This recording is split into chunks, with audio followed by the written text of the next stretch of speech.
চান্দগাঁও থানার অভিযানে একটি বিদেশি পিস্তল ও 7 রাউন্ড গুলি সহ 3 জন পেশাদার অস্ত্র কারবারিকে গ্রেপ্তার করেছে পুলিশ।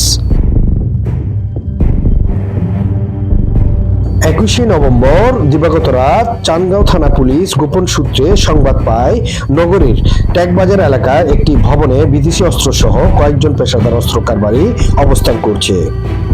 এই সংবাদের ভিত্তিতে সিএমপির উত্তর উপ পুলিশ কমিশনার ফয়সাল আহমেদের নেতৃত্বে চান্দগাঁও থানার অফিসার ইনচার্জ আফতাব উদ্দিনের সঙ্গীয় ফোর্স সহ আনুমানিক রাত 3টার সময় চান্দগাঁও থানাধীন ট্যাগবাজার পুল এলাকায় অবস্থিত সাহেব বিল্ডিং এর 4র্থ তলার 4 নং কক্ষের ভেতর অভিযান চালিয়ে এই 3 জনকে গ্রেপ্তার করে পুলিশ। এই সময় তাদের কাছ থেকে পাওয়া যায় একটি বিদেশি মিনি পিস্তল, একটি ম্যাগাজিন ও 7 রাউন্ড গুলি। পুলিশের জিজ্ঞাসাবাদে জানা যায় তারা বিভিন্ন সময়ে বান্দরবান সহ বিভিন্ন এলাকা থেকে নানা ধরনের বিদেশি আগ্নেয়াস্ত্র সংগ্রহ করে চট্টগ্রাম মহানগর সহ পার্শ্ববর্তী এলাকায় বিক্রি করে থাকে।